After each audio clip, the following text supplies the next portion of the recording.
Why is it that you've had to stand down so many staff and make the cost cuts that you already have when at this stage one would imagine that nothing has happened to your cash flow? So on one level, cricket is fortunate in terms of the time of year when the coronavirus situation hit. On another level, cricket's unfortunate in that it's hit us at the lowest point of our 4-year cash cycle.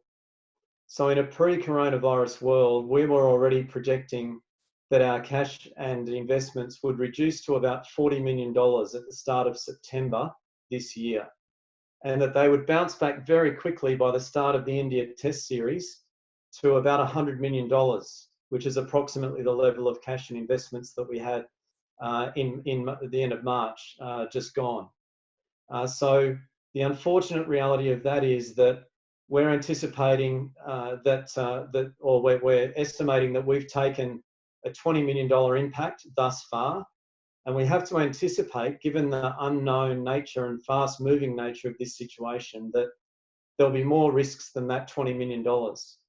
So 20 million would take us from a low point of $40 million in cash and investments, and any further shocks would take us far lower than that.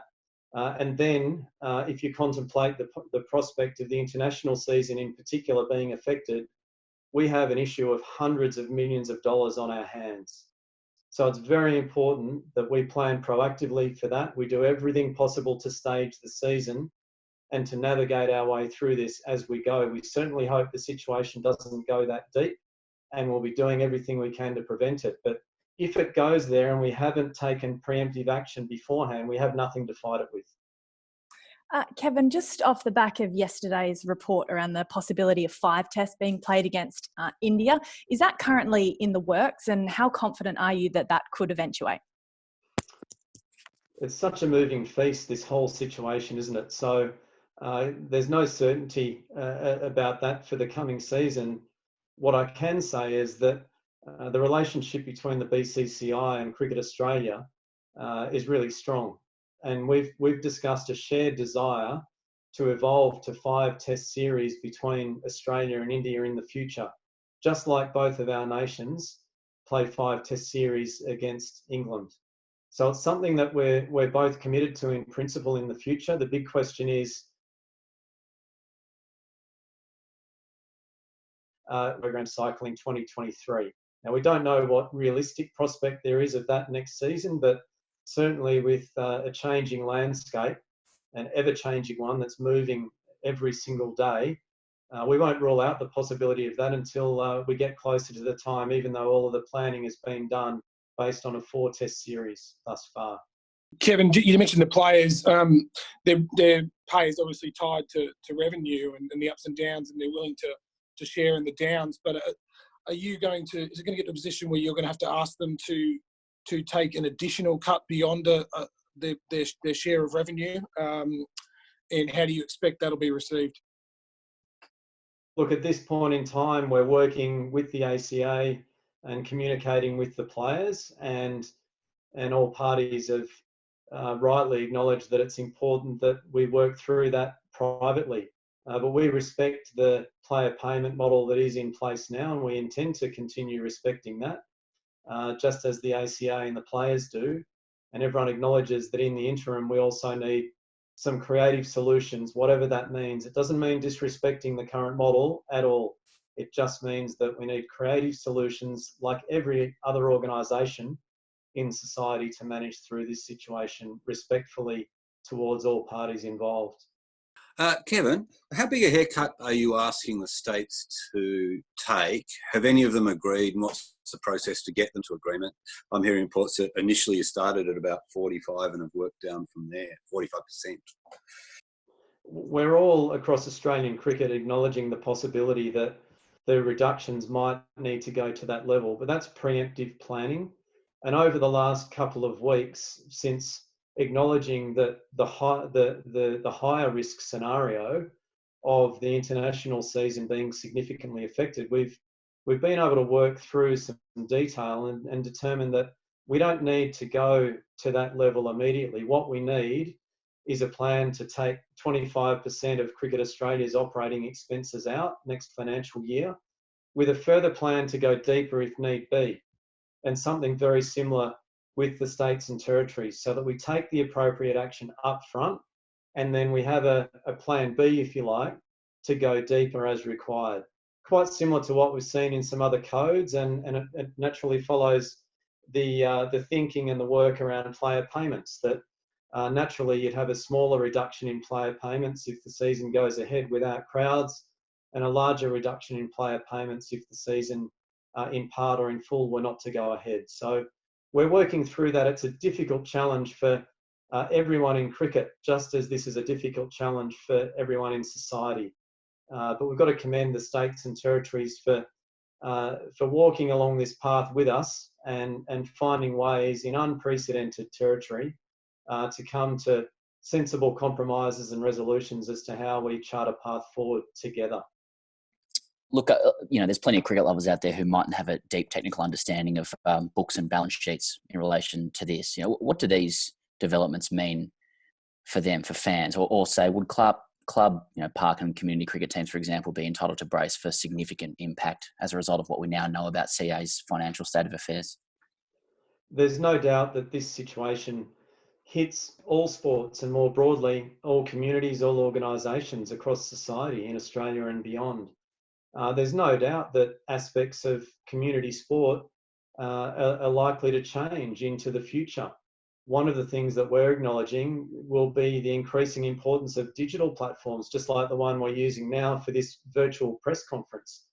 But the importance of evolving the likes of the My Cricket platform to make sure that we can provide the best possible digital platforms to enable and support volunteers across the communities that they lead and the communities that we serve. So what it will do is sharpen our focus on things like digital platforms to support those communities. It will also ensure that whatever cuts need to be made in cricket going forward, that we'll be absolutely prioritising an ongoing investment in community cricket. We've ramped that investment up in recent years. We started to see that investment bear fruit this year, with a meaningful increase in the number of registered players coming through, and we intend to support community cricket through the states and territories as much as we possibly can in a new environment, and to really prioritise that investment in the communities that are the clubs that are the heart and soul of communities around the country. Joe Aston. Kevin, your organisation with $500 million of revenue, I understand that's a top year, but you can go to the bank and get and borrow money. In retrospect, do you think it was an overreaction to send home all of your staff with 20% of their salaries? And did you raise with them the prospect of them accessing JobKeeper? So I don't think it was an overreaction, and we are paying people the greater of 20% of their salary, or if the JobKeeper allowance is more than 20% of their salary, then we're paying them that. And it wasn't an overreaction, because we're dealing with a situation that's hitting us, unfortunately, at the low point of our cash cycle over 4 years. We reach a point in September, early September, where if there's more shocks, as we've had over the last month or more, that our reserves were very thin, and in fact, effectively would chart a path to zero if we went to take drastic action. Then you layer on top of that the possibility that the international season doesn't go ahead, and that's an issue of hundreds of millions of dollars. So albeit the timing is a little bit different in our season relative to the football codes, we've seen across the two major football codes, they've done 4 things. One is to secure debt facilities. One is reduce their own costs as leagues.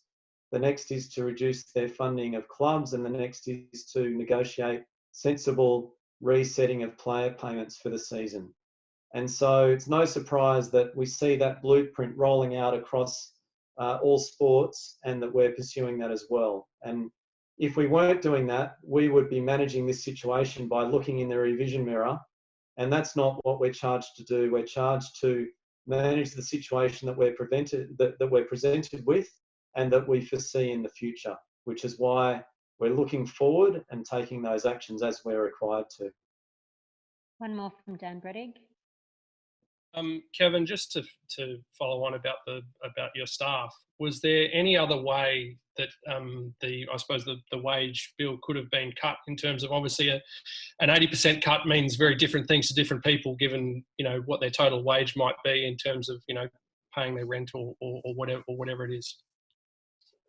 I feel desperately for our people who have been stood down through this period, and emphasised that to them on a live stream about an hour ago, and the pain that our people are enduring who are being stood down from next week onwards is part of the motivation for us to navigate this situation as best we can. We didn't start with the stand downs. What we started with was an acknowledgement that most activities in cricket needed to pause as a result of the emerging situation.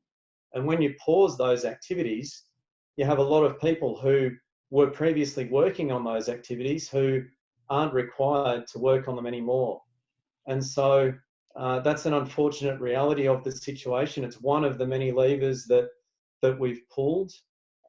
We're approaching $20 million now in savings that we've generated to help fight this situation, about $3 million of which relates to the stand downs. So that's significant for all of our people. And I feel desperately for each and every one of them. And I hate the fact that we had to move to that after all of the fantastic progress we've made as an organisation and our culture and the outstanding people that we're so grateful to work with. I hate doing that.